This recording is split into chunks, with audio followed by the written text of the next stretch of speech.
Good morning students.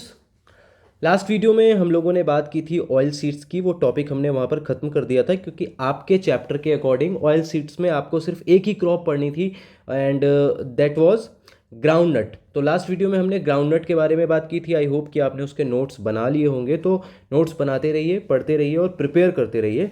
आज के इस वीडियो में हम लोग नया टॉपिक शुरू करेंगे जो कि है बेवरेज क्रॉप्स इन इंडिया। अगर हम आपके सिलेबस के अकॉर्डिंग देखें तो बेवरेज क्रॉप में सिर्फ दो ही क्रॉप हैं हमारी, टी एंड कॉफ़ी। तो आज के इस वीडियो में हम उसमें से एक पढ़ने वाले हैं जो कि है टी। क्लियर? तो चलिए शुरू करते हैं। इंडिया में अगर हम चाय की बात करते हैं तो चाय एक तरह से आप कहें कि लोगों में दीवानगी है चाय के लिए। सुबह दोपहर शाम किसी भी समय पर चाय पीते हैं। तबीयत खराब होती है तो भी चाय पीते हैं, आराम कर रहे होते हैं, खाली बैठे होते हैं तो भी चाय पीते हैं, बातचीत कर रहे हैं तो भी चाय पी रहे हैं। ठीक है, कोई भी टाइम पर चाय चलती है और कुछ मन नहीं कर रहा है, बोर हो रहे हैं तो भी चाय पी रहे हैं। तो चाय के लिए इंडिया में दीवानगी है। आप कहीं भी जाइए, किसी भी रिलेटिव के घर जाइए तो सबसे पहले जो ऑफर करते हैं चाय। ठीक है, और चाय इतनी ज़्यादा इंपॉर्टेंट है कि आप देखेंगे कि आपके आसपास के घरों में कॉफ़ी तो आपको रेयर सुनने को मिलता है। आप किसी पार्टी वगैरह में जाते होंगे, मैरिज वगैरह में जाते होंगे तो आपको कॉफ़ी मिलती है, अदरवाइज़ हर जगह पर सिर्फ चाय चाय और चाय ही चलती है। तो आप समझ लीजिए कि इंडिया में जो टी है वो कितनी ज़्यादा इंपॉर्टेंट है। क्लियर? तो पहला जो पॉइंट है हमारा वो यही है कि टी जो है एक बहुत ही इंपॉर्टेंट बेवरेज है इंडिया में। क्लियर? क्लाइमेटिक कंडीशन की बात करते हैं डायरेक्ट, बहुत ज़्यादा डिले नहीं करते हैं।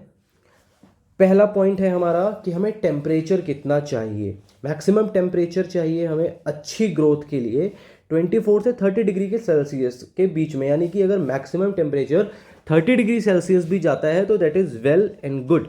ठीक है, बाकी 24 से 30 के बीच में रहता है, 24 से 30 के बीच में रहता है तो उसमें काम चल जाता है। इतना जो रेंज है वो होनी चाहिए। और दूसरी चीज़, हमें चाय के प्लांट के लिए क्या चाहिए, टी प्लांट्स के लिए क्या चाहिए, वो ये कि टी प्लांट्स के ऊपर डायरेक्ट सनलाइट नहीं पड़नी चाहिए।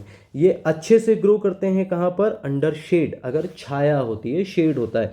इसीलिए आप कभी भी टी फार्म्स देखेंगे ना जहाँ पर टी ग्रो की जा रही है, हार्वेस्ट की जा रही है, वहाँ पे आप देखेंगे कि पूरे के पूरे फार्म के चारों तरफ जो है बड़े बड़े ट्रीज लगे होते हैं, ताकि, और चारों तरफ लगे होते हैं कि सूरज किसी भी डायरेक्शन में हो, पेड़ों की जो शेड है, पेड़ों की जो छाया है वो टी प्लांट्स के ऊपर ही रहती है।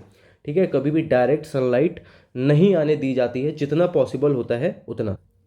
नेक्स्ट पॉइंट देखते हैं हम।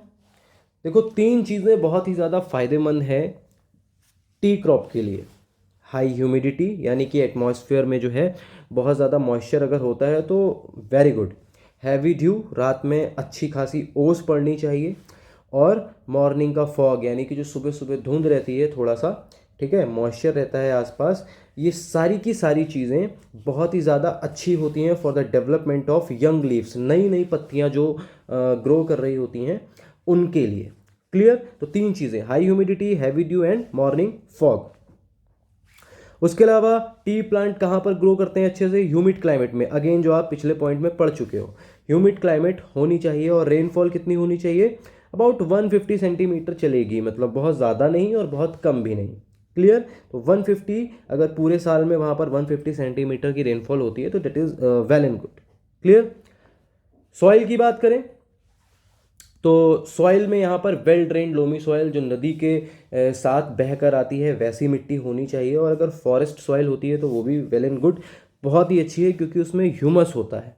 ठीक है, और ह्यूमस क्या होता है? फर्टाइल बनाता है मिट्टी को। ठीक है, दूसरा पॉइंट देखते हैं हम। The soil should be gently roll to prevent water logging. जो आप देखेंगे टी फार्म होते हैं ना, उनकी मिट्टी को लेवल कर दिया जाता है, एक जेंटल स्लोप बना दिया जाता है, ठीक, ताकि किसी भी तरह का वाटर लॉगिंग ना हो। पानी अगर बरस रहा है, हैवी रेनफॉल हो रही है, तो पानी आए, प्लांट्स उसको रिसीव करें, जितना उनको ज़रूरत है उतना वो एब्जॉर्व कर लें, और बाकी जो है वो वहाँ से रन ऑफ हो जाए, वहाँ से चला जाए, वाटर लॉग नहीं हो। ठीक है, तो इसके लिए जेंटली रोल्ड कर दिया जाता है जो सॉइल है। मेथड ऑफ कल्टीवेशन की बात करते हैं हम, तो सबसे पहले अगेन हर क्रॉप में एक ही मेथड ऑफ कल्टीवेशन शुरू करते हैं जब हम सोइंग। सोइंग कैसे करते हैं? सबसे पहले जो हाई क्वालिटी सीड्स हैं उनको हम नर्सरीज़ में ग्रो करते हैं, वहाँ पर छोटे छोटे प्लांट्स होने तक उनको ग्रो होने देते हैं, और उसके बाद जो प्लांट्स ग्रो हो जाते हैं उनको वहाँ से हम निकाल लेते हैं और with in a year tea garden में शिफ्ट कर देते हैं, यानी कि ट्रांसप्लांट कर देते हैं। आपको याद होगा कि सेम यही प्रोसेस हमने पढ़ी थी राइस में, कि नर्सरी में राइस के छोटे छोटे प्लांट्स ग्रो करते हैं और उसके बाद उसको बड़े फील्ड में ट्रांसप्लांट कर देते हैं। ठीक है, तो सेम वही चीज़ यहाँ पर हो रही है, किसके साथ? टी के साथ। अगेन दूसरा पॉइंट भी सेम चीज़ ही कह रहा है कि हम जो टी श्रब्स हैं वो नर्सरीज में ग्रो कर सकते हैं। ठीक है, तीसरा पॉइंट है टी गार्डन्स जो हैं वो ज़्यादातर हिल स्लोप्स में होते हैं। चाहे आप साउथ इंडिया की बात कर लो, या फिर आप नॉर्थ ईस्ट की बात कर लो, या फिर आप हिमाचल प्रदेश की बात कर लो, कहीं पर भी आप देखोगे इन सारी जगहों पर एक चीज़ कॉमन है, हिल्स। ठीक है, तो टी गार्डन्स कहाँ पर लोकेट होते हैं? हिल स्लोप्स पे। ठीक है, और हिल स्लोप्स क्यों ज़रूरी हैं? क्योंकि ये प्रिवेंट करते हैं किस चीज़ को? मिट्टी को वाटर लॉगिंग से बचाते हैं, पानी नहीं भरने देते, क्योंकि स्लोप होती है। देखिए ना, ऐसे होता है पीक, अब अगर पानी बरस भी रहा है तो क्या होता है, वो रन ऑफ हो जाता है दोनों तरफ से, वो टिकता नहीं है। समझ में आ गया आपको? हार्वेस्टिंग तक पहुंच गए हैं हम, अब हम पढ़ेंगे हार्वेस्टिंग के बारे में। हार्वेस्टिंग कैसे की जाती है? Bushes of the plant are pruned in India, tea leaves are picked frequently. जो टेंडर लीव्स होती हैं, जो टॉप की लीव्स होती हैं, ठीक है, छोटी छोटी, अगर आपने देखा होगा तो इस तरह से कुछ लीव्स निकली होती हैं, उनको प्लग कर लेते हैं। ठीक है, और ये बहुत ही स्किलफुल जॉब है, इसके लिए इसमें जो ट्रेंड लोग हैं वही करते हैं। ऐसा नहीं कि आपका मन किया तो आप जाके प्लग कर रहे हो, आप नुकसान कर दोगे। स्किलफुल जो लोग होते हैं वो इस काम को करते हैं, और इसमें सबसे ज़्यादा जो अगर आप में ट्रेंड जो हैं वो हैं विमेंस। ठीक है, वो बहुत अच्छे से काम, अगर आपने किसी फिल्म वगैरह में भी देखा है तो चाय वगैरह का जो फार्म होता है वहाँ पर महिलाओं को काम करते हुए दिखाया जाता है ना, पीछे बास्केट बांधी होती है उन्होंने, और प्लग करती रहती हैं लीव्स और उसमें कलेक्ट करती रहती हैं। क्लियर?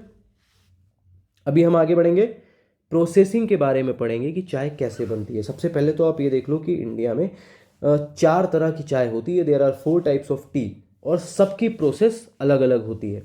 ठीक है, सबसे ज़्यादा हम जो यूज़ करते हैं अपने इंडिया में वो है ब्लैक टी।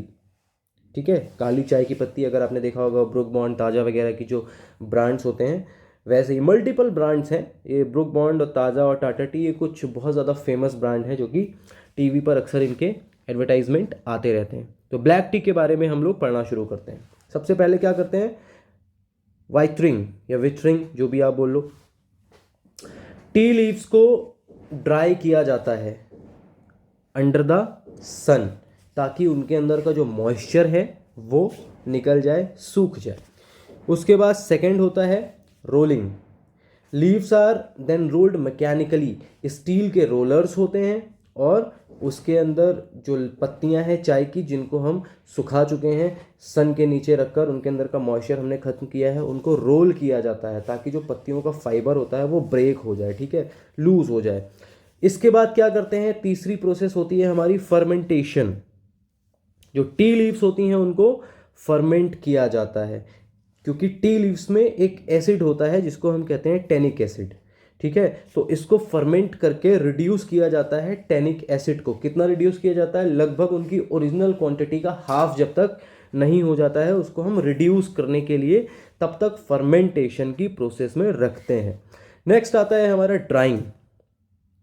ड्राइंग आपको समझ में आ रहा है, सुखाना। लीव्स को हम सुखाते हैं, किसके ऊपर? फायर के ऊपर, किसी अवन में। कब तक सुखाते रहते हैं? जब तक ये कलर में ब्लैक नहीं हो जाती हैं। क्लियर? नेक्स्ट है हमारा ब्लेंडिंग। नए नए फ्लेवर्स देने के लिए चाय को ब्लेंड किया जाता है अलग अलग साथ के फ्लेवर से, ताकि उसमें एक स्पेशल एरोमा जो है, स्पेशल टेस्ट, स्पेशल खुशबू को मिक्स किया जा सके, ब्लेंड किया जा सके। तो ये कुछ हमने देखे हैं, 5 पॉइंट हैं, withering, rolling, fermentation, drying and blending, जो कि ब्लैक टी के साथ फॉलो किए जाते हैं, और इस तरह से हमारी ब्लैक टी तैयार हो जाती है। ठीक है, नेक्स्ट हम देखें जो सेकेंड टाइप ऑफ टी है वो है ग्रीन टी। पिछले कुछ सालों में आपने ग्रीन टी के बारे में बहुत सुना होगा। ठीक है। जैसे कि मैं अपने बचपन की बात करूं तो हो सकता है, हो क्या सकता है, आती ही होगी ग्रीन टी, लेकिन जो मिडिल क्लास सोसाइटी है ना, जिसके बीच में हम लोग रहते हैं, वहाँ पर ग्रीन टी का इतना चलन नहीं था। नॉर्मल हम वही चाय पीते थे जिसके बारे में हम अभी ऊपर पढ़ के आए हैं। लेकिन पिछले कुछ सालों से ग्रीन टी के बारे में बहुत ज़्यादा ऐड आने लगे हैं कि ग्रीन टी पीने से आप हेल्दी रहते हो, आपके अंदर की बॉडी प्योर हो जाती है, आपका फैट कम हो जाता है, आपको एक्सरसाइज नहीं करनी है, बस ग्रीन टी पीते रहो, आपका फैट कम हो जाएगा। तो आजकल बहुत चलन में है ग्रीन टी, फैशन में भी आ गई है, लोग दिखाने के लिए भी पीते हैं कि हाँ हम देखो हम मॉडर्न हो गए हैं, हम ग्रीन टी पीते हैं और ब्लैक टी को अवॉइड करते हैं। तो ये सारी चीज़ें हैं। चलिए हम पढ़ लेते हैं ग्रीन टी के बारे में। जो लीव्स तोड़ी गई हैं उनको तोड़ने के तुरंत बाद ही हीट किया जाता है, इमीडिएटली हीट किया जाता है और उनको रोस्ट किया जाता है। ठीक है। और इस टी में किसी भी तरह का फर्मेंटेशन प्रोसेस नहीं किया जाता है। पत्तियां हरी की हरी ही रहती हैं। जब वो सूख जाती हैं, उनकी ग्रेडिंग हो जाती है, वो पैक हो जाते हैं, लेकिन उनके कलर में कोई चेंज नहीं आता है। उनका कलर कांस्टेंट रहता है ग्रीन, और इसमें कोई भी फर्मेंटेशन प्रोसेस नहीं होती। क्लियर। नेक्स्ट है हमारा उलोंग टी। उलोंग टी क्या है? This T is prepared by partially drawing and fermenting the leaves. मतलब पत्तियों को फर्मेंट किया जाता है लेकिन पार्शियली, पूरी तरह से फर्मेंटेशन नहीं होता। पत्तियों को सुखाया जाता है लेकिन आधा सूखा रखा जाता है, आधा उसमें मॉइस्चर रहता है। मतलब 50-50 वाला यहाँ पर मैटर है कि पूरी तरह से सुखाना भी नहीं है और पूरी तरह से फर्मेंट भी नहीं करना है। ठीक है। और इस तरह की जो चाय है वो ज़्यादातर एक्सपोर्ट कर दी जाती है टू द यूनाइटेड स्टेट्स, यानी कि अमेरिका। फिर आता है ब्रिक टी, सबसे ज़्यादा inferior quality of T. Inferior क्यों? क्योंकि जितनी भी तरह की चाय है, green tea, oolong tea, black T, ये सब जब बन जाती है ना, तो इनका जो नीचे पाउडर बचता है, ठीक है, जो भी इंफीरियर एंड कोर्सर लीव्स जो बचती हैं, छोटे छोटे टुकड़े बचते हैं, उन सबको कंप्रेस करके क्यूब के, ब्लॉक के शेप में बना दिया जाता है, जिसे हम कहते हैं ब्रिक टी। जैसे होता है ना हमारी ईंटें होती हैं, वैसे ही इसको भी कंप्रेस करके, क्योंकि छोटे छोटे टुकड़ों में है, ठीक है, देखने में बहुत ख़राब लगता है, तो उसको कंप्रेस करके उसका क्यूब बना देते हैं। थोड़ा सा स्टैंडर्ड भी लगने लगता है, ठीक है, इन्फीरियर वाली फीलिंग नहीं आती है। तो इस तरह से बनती है हमारी ब्रिक टी, और इस तरह की चाय सबसे ज़्यादा कंज्यूम की जाती है तिब्बत में एंड रशिया में। क्लियर। डिस्ट्रीब्यूशन की बात करें कि भाई कहाँ कहाँ पर चाय है, इंडिया में कहाँ कहाँ पर चाय होती है। सबसे पहले हम इंडिया के बारे में एक ट्रिविया जान लेते हैं कि इंडिया जो है चाय का पूरे वर्ल्ड में 4th लार्जेस्ट एक्सपोर्टर है। ठीक है। इंडिया की बात करें तो असम में सबसे ज़्यादा होती है, असम जो है वो लीडिंग प्रोड्यूसर है, और उसके बाद आता है हमारा वेस्ट बंगाल। ठीक है। तो असम और वेस्ट बंगाल ये कहाँ के हो गए? ये हो गए हमारे नॉर्थ ईस्ट या फिर ईस्ट, जो भी आप कहें। तो वेस्ट बंगाल दूसरे नंबर पर है, पहले नंबर पर आसाम है। उसके अलावा टी लार्ज स्केल पर तमिलनाडु और केरला में भी होती है। ये दोनों क्या हो गए? साउथ के स्टेट हो गए। ठीक है। तो ये कुछ 4 जगह थी, असम, वेस्ट बंगाल, केरला, तमिलनाडु, जहाँ पर लार्ज क्वांटिटी प्रोड्यूस की जा रही है। बट कुछ ऐसे भी स्टेट्स हैं जहाँ पर माइनर टी प्रोड्यूस की जाती है, मतलब कम क्वांटिटी में, जैसे कि रत्नागिरी और सतारा जो कि हैं महाराष्ट्र में, पूर्णिया बिहार में, कांगड़ा वैली हिमाचल प्रदेश में, कुर्ग शिमोगा कर्नाटक में। ठीक है। तो माइनर माइनर वाले अगर आप नहीं भी याद करते हैं तो कोई बात नहीं, लेकिन जो लीडिंग प्रोड्यूसर है वो आप याद कर लीजिए कि नॉर्थ ईस्ट में असम एंड वेस्ट बंगाल, और साउथ में तमिलनाडु एंड केरला। तो this is all about T crop, जिसके बारे में हमें पढ़ना था। आपके सिलेबस के अकॉर्डिंग इतना ही है जो सफिशिएंट है आपको पढ़ना है, बहुत लंबा टॉपिक नहीं है। अगले वीडियो में हम लोग बात करेंगे कॉफ़ी की, and this is all about this video, और मिलते हैं फिर हम नेक्स्ट वीडियो में। Thank you so much.